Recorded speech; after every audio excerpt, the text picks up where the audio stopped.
I never imagined that a chance encounter would upend everything I thought I knew about love, loyalty, and the cost of secrecy.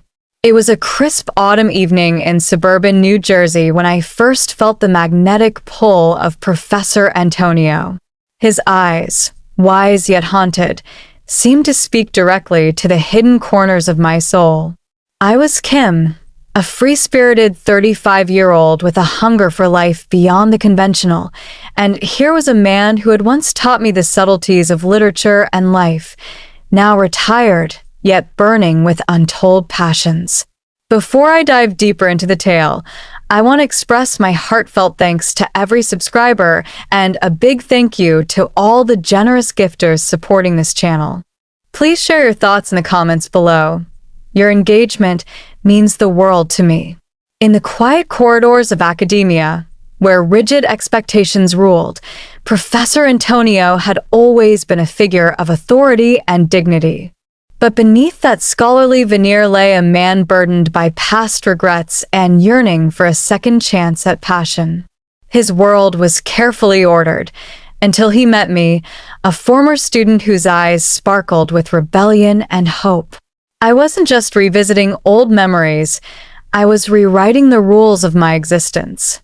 Rosa, his devoted wife, represented the life Antonio was expected to lead, a life defined by duty and decorum. Yet, the spark between us was impossible to ignore.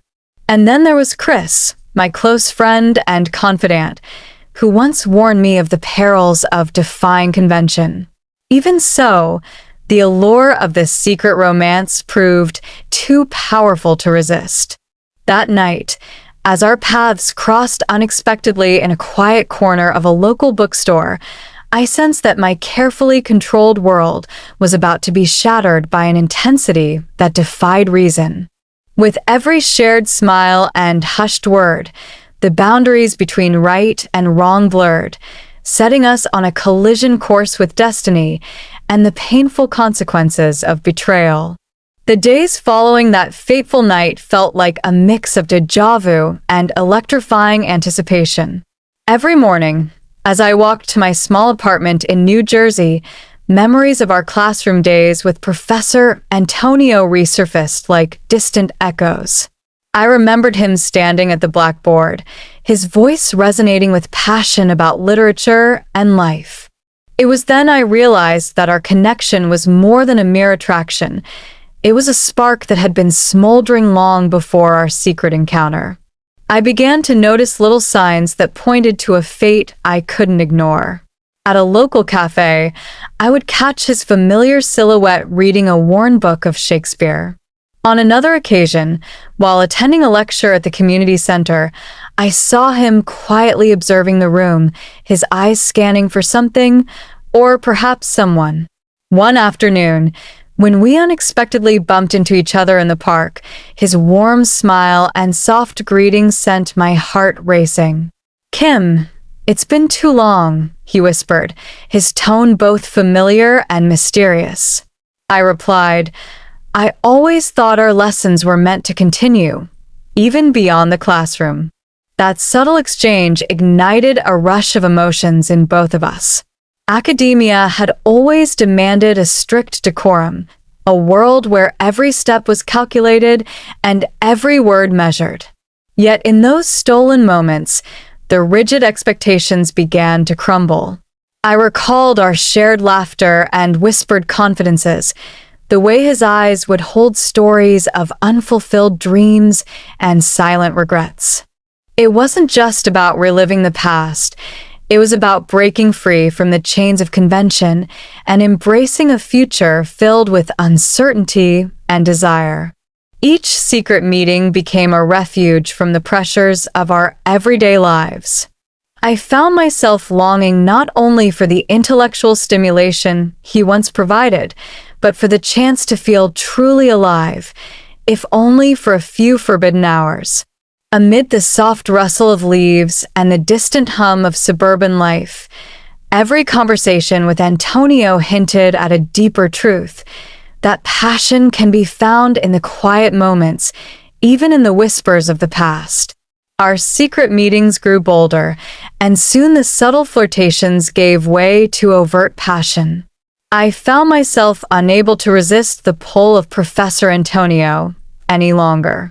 Late one rainy evening, we met in a quiet, dimly lit corner of an old diner, an unassuming refuge from prying eyes.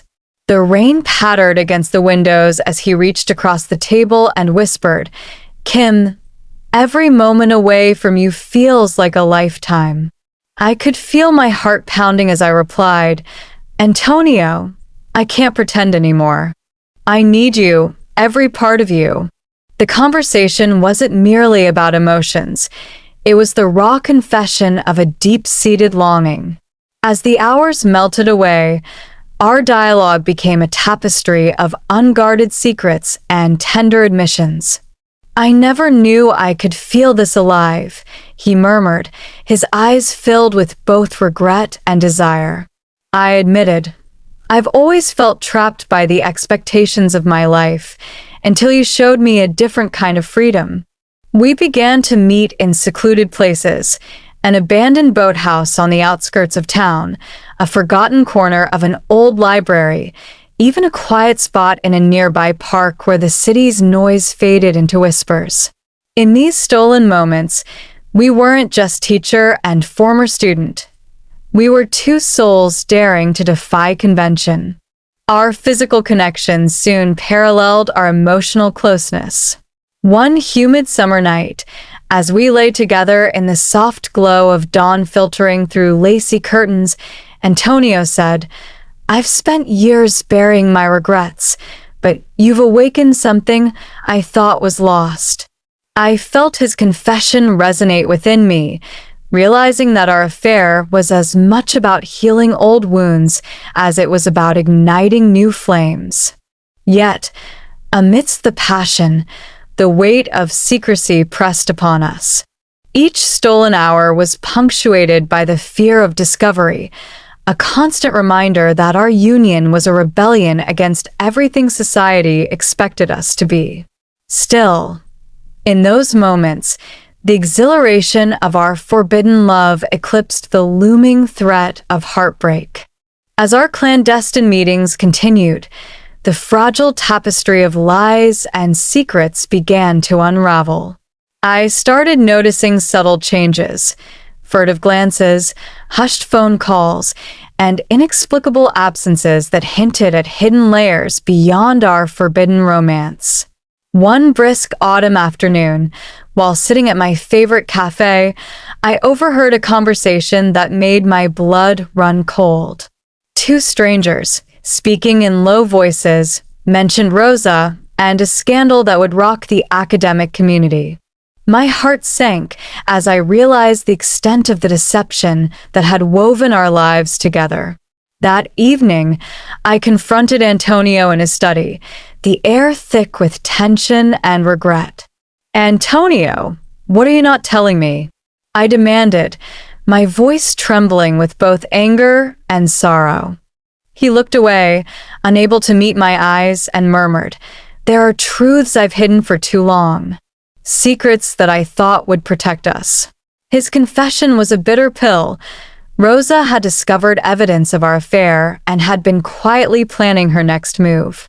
To add to the shock, Antonio revealed that his financial woes and looming academic disgrace were more intertwined with his hidden past than I ever imagined.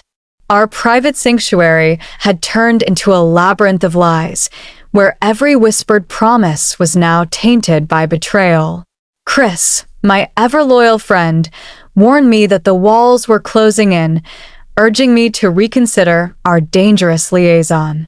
Yet, in that moment of despair, I couldn't help but feel a twisted pull, an amalgam of love, guilt, and the desperate hope that maybe, just maybe, we could untangle the web of deceit before it consumed us all. The stage was set for an inevitable collision between our secret lives and the unforgiving reality of consequences. The fallout was swift and unforgiving. The revelation of our secret left a trail of shattered trust and broken lives in its wake. Rosa, devastated by the betrayal, confronted Antonio with a heart heavy with grief. Her eyes, once filled with quiet strength, now burned with anger and sorrow. In the midst of that turbulent storm, I found myself facing the consequences of a love that defied all rules, a love that had brought both ecstasy and heartbreak. Antonio, overwhelmed by the ruin his actions had caused, tried to salvage what remained of his dignity. Yet the academic world, steeped in tradition and decorum, was unyielding in its judgment. Rumors spread like wildfire, and soon the halls of academia echoed with whispers of scandal. As the fallout deepened, I began to question the very nature of my choices. Had our passion been worth the cost of shattered families and lost futures? Each day became a struggle between the allure of our forbidden romance and the bitter taste of regret. In the quiet hours of the night, when the world was asleep, I would replay every conversation, every moment of stolen time with Antonio. The guilt of betrayal weighed heavily on my soul, and the repercussions rippled through our lives like a tidal wave of regret. Yet amid the despair, I discovered a glimmer of redemption. Through counseling, honest conversations, and painful apologies, we slowly began to rebuild our lives, learning that forgiveness, though hard-earned, could be the first step toward healing. In the end, our journey became a lesson in the complexities of love, the inevitability of mistakes, and the resilience of the human heart. I learned that redemption is not found in the erasure of the past, but in the courage to face our regrets and grow stronger from them. Thank you for joining me on this raw, honest exploration of betrayal and redemption. I invite you to drop your comments about the story, and please like, share, and subscribe to the channel. Your support means the world to me.